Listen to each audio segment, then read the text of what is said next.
Hey there, and welcome to the CMMC Compliance Guide podcast. I'm Austin. And I'm Brooke. From Justice IT Consulting, where we help businesses like yours navigate CMMC and NIST 800-171 compliance. We're hired guns getting companies fast-tracked to compliance. But today, we're here to give you all the secrets for free, so if you want to tackle it yourself, you are equipped to do so. Let's dive into today's episode and keep your business on track. All right, Brooke. Today we're talking about one of my favorite topics, scope. Scope, that's right. That comes up quite a bit, doesn't it? It does. And it's the foundation of your compliance program, and it's really important. And typically, it is the most expensive mistake that companies make when planning for CMMC. This isn't necessarily, technical implementation or misconfigurations or policy based today, but a planning decision that can quietly turn a manageable compliance effort into a six-figure problem or worse. You get down the line to your assessment or a couple years later and you have to redo your scope entirely. Right. So let's get into it. Absolutely. Let's do it. Well, Brooke, when companies come to us, typically they'll fall into a couple different categories. Either they've tried to DIY, they've engaged another, company in some form or fashion, either amateur or professional in the compliance area, to start the effort, or they just hadn't started at all. Right. What is the mistake that shows up over and over again from these three buckets? Well, the one that shows up all the time is scoping, and and really that scoping can be a problem because you just say, well, shoot, we're a small business and everybody's got to touch it, so everything is included. That may be the case, or it may not. You can certainly scope some things out and make it easier on yourself most of the time. But the other problem is people just don't understand CMMC, and they don't understand the controls, and they go start trying to implement everything, and they just assume everything is in scope, and so yet that's still a scoping issue, but that scoping issue can stem from different problems, but it all ends up being a scoping issue. You've really got to understand CMMC and have a big picture of all the controls to say what really should be in scope. Yeah, and this is where we typically see people putting the cart before the horse, and from our opinion, in that it's really attractive to start with the implementation first. Buy the tools, install them, get things configured, and that get it done attitude works in a lot of problem solving. But compliance is one of those things that has so much nuance and just interconnectedness that you really need to start on the planning stage, scoping stage, because it really affects all of the technical implementation and policy decisions. So like, for example, you don't even, from our opinion, start on policies until you got scope figured out, Right. Because if your scope changes, you have to rewrite all your policies, right? As you have to redo all of your technical implementation. Yeah. So It may not be a full rewrite, but if you have to go back and touch every policy or most policies because you change your scope, then that's a lot of work to go through and do that. Oh yeah. I mean, so it's really something that it feels like you're not making a ton of effort when you're spending time on it, but you really should spend a decent amount of time on your scope because it makes everything else fall into place a lot easier. Part of scope is defining what CUI you have, right? And how we always start by saying, hey, what type of CUI do you have? And all right, well, how do you know that you have that type of CUI? Well, I don't know is generally the answer. Sometimes people do know, and they can say, well, this contract here has these deforest clauses and this, that, and the other, and we have these documents that are marked CUI. That's great. That's wonderful. That is definitely the rare case. It is not. Yeah. It is not most people. So it is not most companies. So you've got to define what in the world is CUI, and then figure out where is it on my systems currently. And then figure out what your scope should be from there. And so that's all part of the scoping decision, right? that's the basics, and it's made easier if you kind of have a really good overview and understanding of CUI, or excuse me, of CMMC beforehand. So you can know what's involved in. Somebody says, "Well, let's just do the whole network." Hold on, just a second, because that will affect this, and this. So scoping is the biggest thing, caused by different problems, maybe, or coming from different angles. But scope is the biggest problem, and can cost you a lot of time and effort and a lot of money. Yeah, absolutely. Or I should say, incorrect scoping can cost you a lot of extra time and effort and money. So, as I always like to say, all roads lead back to scope, and scoping is the foundation of everything. Right. That's all great and good, right? But if you don't understand what scope is, right, then it's kind of hard to start, right? So, when people hear the word scoping, it can sometimes it feels a little abstract, or sometimes people are like, yeah, scope, got it. It's a simple word. I understand. So there's there can be some misunderstanding as to what it is. So, what does improper scoping actually look like, and maybe if you could tell us, briefly what scope is. Sure. So when you're talking about scope and you're figuring out, how to scope things properly, you think, all right, now we're going to scope our systems and figure this out. You've got to first figure out, of course, like I said, what CUI you have and where it's currently at. But when you're thinking about that, this whole thing is to protect CUI, controlled unclassified information, right? Mm-hmm. And so, you've got to figure out where it's processed, where it's stored, and where it's transmitted. So, processed, stored, and transmitted CUI, and that's devices, that's systems like a SQL Server, a ERP solution or MRP solution, email, a network, anything that touches that. People, your service providers, maybe you have an MSP or MSSP or something that provides some services for you. Those can all be part of that scope.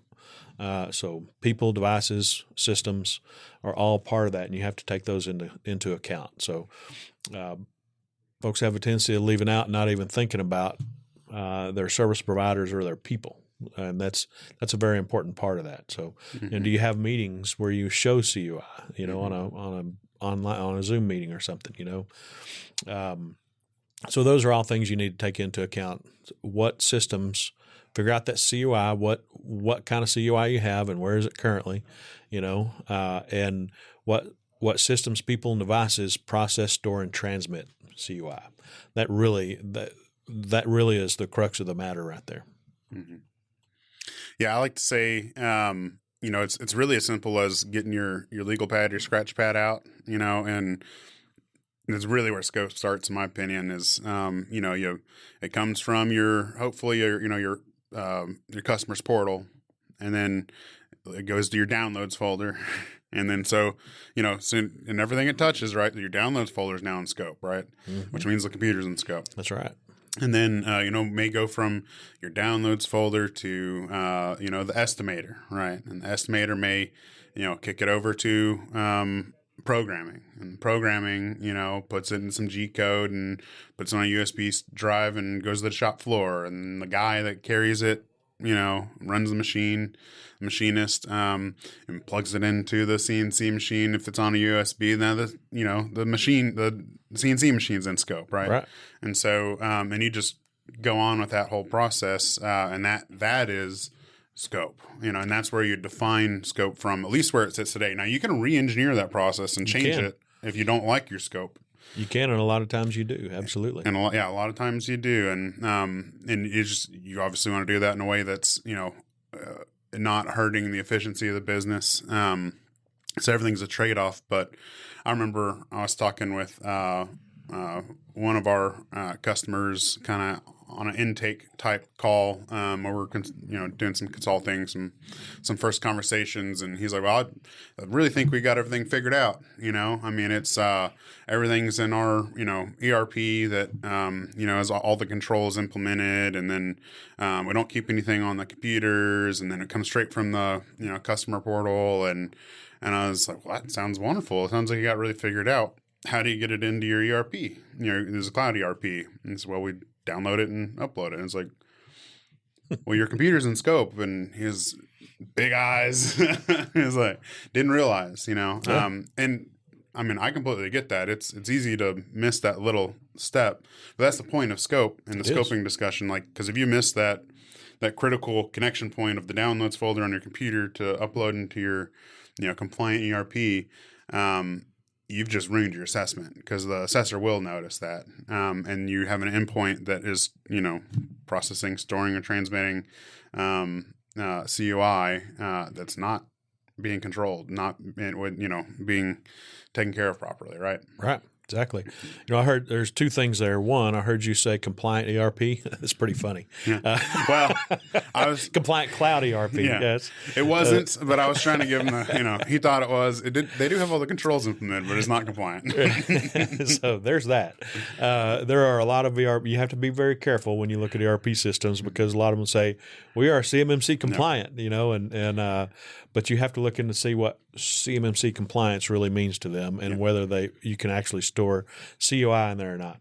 The second thing is what I realized that I left out a while ago that you just described in detail was data flow diagram. And so a data flow diagram, you start writing out, you start drawing out, you can sketch it out. This is what I always do, because I'm quicker at drawing with a pen or a pencil than I am, doing it on Visio or something. So I just dated myself. I don't think any young whippersnappers these days like to use Visio. They use something else. But is Visio shorthand for a rock and chisel? I'm not sure. Yeah, what that means. I think so. I think that's what it is. But you start out sketching out, where does the CUI come from? Well, it comes from our customer portals. Well, where does it go? Well, we download it. Our estimate, or whoever, contract officer downloads it, and then they save it on a shared drive, a shared folder, and then the estimator gets it and he does this with it, and then it goes into this system, and then it gets turned into drawings or spec, however it may go. But that data flow diagram is a very important part to understanding the flow of CUI, where it goes, what systems are involved, and all that kind of fun stuff. Yeah, and those details are very important. They are. And they're also very important if you put them on paper. Then you realize, well, crap, we don't have to do this one thing, and it costs a lot of money to get it in scope, say email or something. So let's just exit off, and we will no longer do that, or we'll no longer put it on this folder or something. So you can, once you have it on paper, you can go, what here can we reduce or remove? And then you can create your scope, smaller scope that way, and hopefully save yourself some money, or at least the amount of things the assessor is looking at. Right. Absolutely. So I think we might have covered this one, but I'm going to ask it anyway. Is why do you think that small, mid-sized contractors, either skip the step of scoping, kind of fall in the trap of improperly scoping? Well, there's a lot of reasons, but for small and mid-sized contractors, really, I think it boils down to they know it's going to be expensive, and they want to do it in-house, and so they try to do it in-house, and they don't really understand CMMC, and so that's where it all stems from. And then they say, "Hey, Johnny, Mr. Estimator, Mr. Quality Guy, I need you to implement CMMC for us. It is your job to implement CMMC." It's always the poor quality guy. Poor quality guy, or the one IT guy that they have that's underpaid. It's your job to implement this. And by the way, you have no authority to do anything, but you have to implement CMMC. So that is generally where it starts, and why that happens. And what they really need to do is don't say, "I need you to implement this." Hey, I need you to tell me, what what we need to do to be able to get to implement this. And then that person should, or somebody, needs to step back and look and say, this is a big beast. And you either need to invest in a whole lot of training and more people, or you need to invest in bringing somebody in to help us, something like that. So it always starts with them trying to do it as inexpensively as possible. And while that is totally 1,000% understandable, sometimes it should be the goal. Yeah. Sometimes you can be penny wise and pound foolish, or whatever that phrase is. You can save cents and then cost yourself dollars later on, right? Mm-hmm. But they, there's in a lot of other business aspects, you may realize, hey, it's going to cost us more to try to do this on our own, and we need to hire an expert to guide us. Mm-hmm. Well, this is the same thing with CMMC. You need to have an expert because it is a big beast. So you either need to make one of your internal people, or preferably more than one of your internal people, CMMC experts, and guide the process, and then to either give them the authority or a direct line to the decision makers to get things done, or you need to hire somebody in. And that, I will tell you that the learning process is not quick. It's not you go to a class and learn it and you're good. It is a lot of reading, a lot of understanding, a lot of become an RP, become a CCP. We've been doing this since 2017, and I think we're still learning. Oh, it's fair to say. Yeah. Everybody is. So things change. Yeah. It is not, the CMMC program today is not the same as it was at the end of 2017, for instance. So people are not implementing things the same way. The policies don't look the same.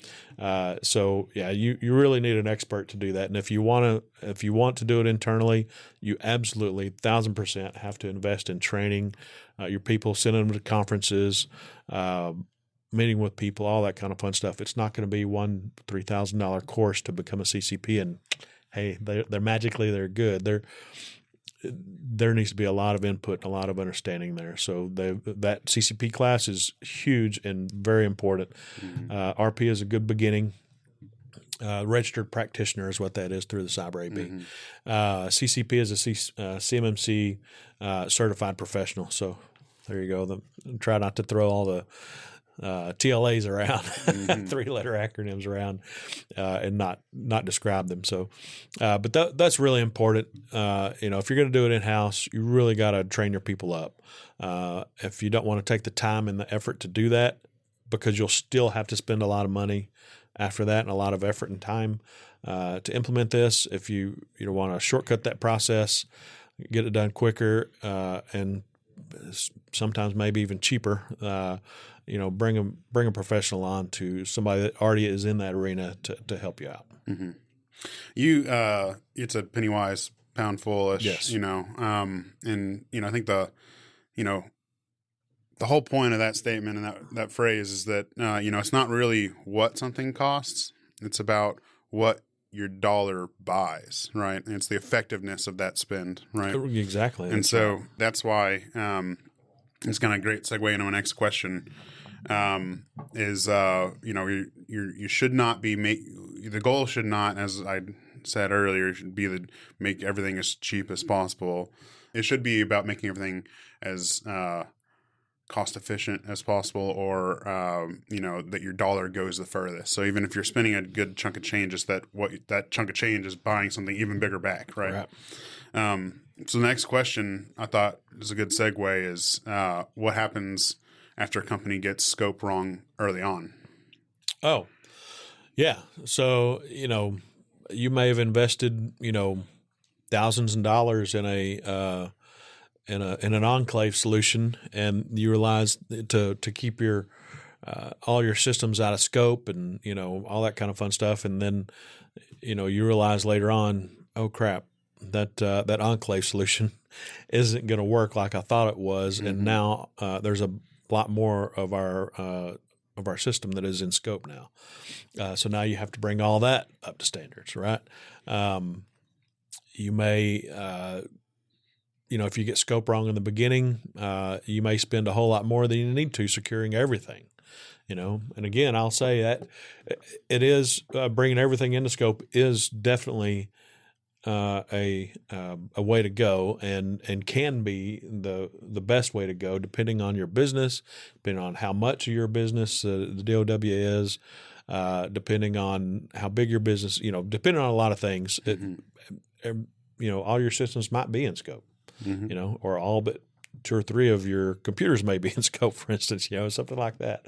But getting it wrong early on will cost you. It's just a matter of how much that costs you, how much re-engineering you have to do, and all that kind of fun stuff. Yeah. So you may have spent a little amount of money saving money early on, but the fact that you have to redo it later made that spend just completely ineffective, right? Absolutely. You've been better off spending more money later, buying more and getting more back, right? Right. I saw you whenever you said enclave solution, you did this little thing. I'm afraid you might have hurt some people's feelings out there. I probably shouldn't have used air quotes on enclave solution. Enclave is a buzzword, much like cloud. It's in the cloud. Really, all the cloud is somebody else's computers that you're using. That's really all it is. Now, when you talk CSP and ESP and all that kind of fun stuff, now CSP has a specific meaning, and they're a cloud provider. From the Department of War, they've made a determination and a very good definition of what it is and how it fits. So, but the cloud really is just somebody else's computers, and enclave is just your scope. Just your scope. Yeah. What you've narrowed it down to. Your enclave can be a lot of different things. It can truly be an enclave where you've got a locked room and all your systems are in there, and got an internet connection coming into your enclave, and all your firewall and everything else is in there. That would be a true enclave. When you start expanding out of that, people still call it enclaves. Here's your cloud enclave. Here's your this, that, or the other enclave, and that's great. But it just sets the wrong expectation. It does set the wrong expectation, because people think, oh, it's all contained. Great. That is rarely the case. Especially, we're talking about this affects what base? The defense industrial base, right? Which does what? Mostly, they manufacture things. Build, make. Yeah. They're taking hunks of metal and or whatever, taking hunks of metal and turning them into a little widget, for a plane or a ship or a submarine or something like that, or wiring systems or this or that or whatever, So, but it's manufacturing, and manufacturing is a messy business when it comes to systems, right? And computers, everything else. And so, and a lot of manufacturers have tried to get their machines online and more efficient and stuff like that. But security, that's pretty funny. So you've got all sorts of things you have to address there, and an enclave solution, you're going to pierce that enclave to try to get CUI out to get it to your machines to build the product. So right, which means piercing an enclave means expanding it. Piercing it means expanding it. You just brought something else into scope. Something, however you do it. Right. So we're not haters of enclave necessarily, but it's just it sets the wrong expectation, and if you're because at the end of the day, like you said, we're working mostly with manufacturers, builders. You're dealing with the real world. The real world penetrates a cloud enclave that people like to go buy off the shelf and want to be just done after that. The problem is it just doesn't work that way, because like you said, as soon as you introduce a manufacturing environment, it gets pierced, and that all gets brought into the enclave, into scope. Right. Yeah. And it can still be an enclave. Those machines can still be part of an enclave, but you've got to define it right and figure out what your enclave is. But when the only problem with an enclave is what people think, and oh, everything's contained in it, and it's all in there, and I don't have to worry about anything else. Great. Well, except you do have to worry about other things, and that's fine. So I probably shouldn't use air quotes, but because we do build enclave solutions, right? We do that too, but you take a holistic approach and figure out what's going on, what needs to be in scope, what needs to be out of scope, what needs to have alternative physical controls or whatever it is, right? I just didn't want to open the hate mail from that one. So right.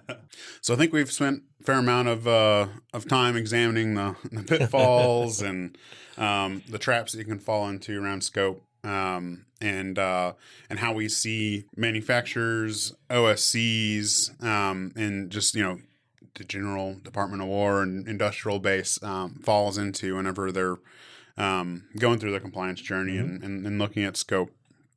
So if you're at home right now and you're one of these, following one of these buckets, and you think maybe, well, they have a good point. I think I may have, a chink in my armor. What would they do? Where would they start on remedying that? If you told them, had to advise them on what to do right now at home, what should they do? I would say just stop and hold on, and I guess you don't necessarily have to pause everything, but depending on what you're doing and who you've engaged and all that kind of fun stuff, you may want to just pause for a minute and start with the basics. What kind of CUI do we have? How do we know that? And if you just think you have CUI or you're pretty sure you do, then you might look at your contracts. You might look at talk to your contracting officers. You need to figure out what kind of CUI you have and if you have any of it marked at all, right? And then start with figuring out the flow of CUI, the data flow diagram, and figuring out where it goes, the processing, the storage, and the transmitting of CUI, and that's people, devices, and systems. And system could be anything. It could be your ERP, could be file shares, could be email, hopefully not, could be SharePoint, could be a million things, but whatever a system is, and there's those air quotes again. So but whatever a system is, it could be anything from server shares to cloud systems, right? But you figure out that flow of that CUI, figure out where all it is processed, stored, and transmitted, and then you step back and the other thing I would recommend people do if they haven't done this yet, if they don't have a CMMC expert driving this, I would say just take a minute, look at two things. Look at the NIST 800-171A, so the assessment guide, and just read through it. Have fun, or read through part of it. You'll get through part of it and you'll get my point, right? Look at it, and that's what the assessors are looking for, and say, have we done some of these things? And most people will go, I don't even know what the heck that means. So, if you don't know what it means, there may be an issue. There may be a chink in your armor, right? The next thing I would say is look at the CMMC assessment process, a CAP. That's what C3PAOs and assessors have to follow. They have to follow that to do an assessment and kind of look through that process and figure out really if you really are on the path to being ready to go through that process. If you've tried to do it internally and not made sure that you've gotten somebody trained up and talking to all sorts of people, going to conferences, stuff like that, I'll bet that you're probably really not on a really good path to being ready. So having that CMMC expert, whether it's internal or external, understanding that you'll need to pull in resources to help you out. We're talking about small and medium businesses. That is a very, very important part. You've got to understand CMMC before you even start to try to implement anything, before you even talk to anybody about an enclave solution. You don't go talk to a vendor and say, hey, I need to figure out how to handle my CMMC stuff. How do I do that? And I hear you have an enclave solution. Yep, we do. And you buy that enclave solution, but you fail to get it implemented properly because you don't understand CMMC and what's in scope. It all boils down to just, pausing, taking a minute and figuring out, understanding that this CMMC stuff is a big beast to understand, and did you start at the very beginning with your understanding the CUI that you have, data flow diagram, and scoping? Did you do any of that? Answer is probably no. For a lot of people, especially people that haven't meaningfully started this process yet. or have somebody internal. So have you done that yet? And, if you haven't, you need to go back and do that before you go any further. Hopefully, if you have a CMMC expert on staff, they've led you to that. And if they haven't, then you need to go back and do that first part. But again, the next part is understanding that it is a beast, and you need to have an expert, whether it's on staff or you hire in somebody to help out. I mean, I think to your point, I think that most everyone out there, if they just go through that data flow diagram, that scoping, the scratch pad, legal pad exercise, they can probably find their chink in their armor by themselves without, having to engage someone immediately. You can, if you're really honest with yourself and you just do that exercise, you can find out, what issue you have and kind of where to go. Do you need to reach out to someone or whatever? So, if you've done that, or you're not sure, we always offer a compliance roadmap. And it's basically, I think it's like 12 questions that I developed that, just is usually guaranteed to find, within those 12 questions, the chinks in the armor, right? Right. Kind of how I spoke about earlier, and how we found the downloads folder between the ERP and all that stuff. So if you're interested, if you just want a second look, then you feel free to just email us or text us compliance roadmap or whatever, and we can set up a call and run to those real quick and just for a second look. But like I said, you can go through that exercise yourself with the legal pad, and you can probably find it. Part of that though is also being honest with yourself and realizing that, and thinking about, and that's why I suggested looking at the NIST 800-171A, the assessment guide, and the CAP, the CMMC Assessment Process, to see what the assessors are going to look at, what the process is, and what questions they're asked, what evidence they're going to look for. When you do that and see that, even you go through part of access control, and that's part of one family of 14. Part of that, and you look and you go, oh crap, they're looking for some detail. So we probably ought to be pretty detailed about this data flow diagram, not just we download it from a portal and it goes into our ERP. Okay, let's be a little more detailed about it than that. What systems does it go to? So you really have to think that through, and you really do have to list that's why I said list the people, list the systems, and list the devices that the COI flows through. Yeah, we always say documentation is the biggest burden, which is true. And to clarify that a little more, once you get the actual, if you think documentation like paperwork out of the way, the biggest burden is actually the evidence. Yeah. So if you go look at, to your point, that stuff, and then you see, what evidence do I have to generate to show them, that'll make you wiggle in your seat a little bit, because you realize, oh crap, It will. And frankly, even if you go look at the CMMC level 1, I forget the URL and spots in people too.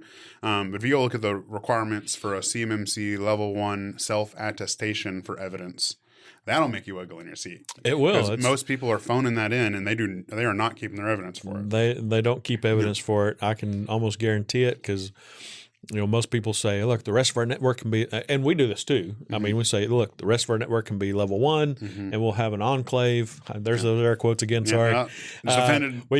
I know. We can have an enclave where CUI is processed, everything else will be outside that scope and be level 1. And people just phone that in, and like you said, and really it requires some evidence. So if anything ever happens and they come and look and say, you're supposed to be level 1, and where's your policies? Where's this? Where's that? And you'll say, what? Yeah. I'm supposed to have policies. I gotta have, got to show something, yes, you do. And so I would not, it's probably less likely that you'll get caught with your pants down on level 1, but I wouldn't want to get caught with my pants down. Yeah. So you got to get that right too. Yeah, that's I view those as just a real easy cover your butt situation. And it's real. You sleep a lot better at night knowing that's stored away, and that if you ever do get the government comes knocking or your primes come knocking, then you just, show them the money, show them the evidence, and you're covered. Just to be clear, you don't want to show a government official money because you might get in more trouble. Yeah. So now we've offended everyone with the enclave air quotes, and then now you're trying to send people to jail. Yeah. So got accusations of bribery. Right. Well, on that note, I think maybe we should end the episode. Right. So, if you have any questions about what we covered, please reach out to us. We're here to help fast track your compliance journey. Text, email, or call in your questions, and we'll answer them for free here on the podcast.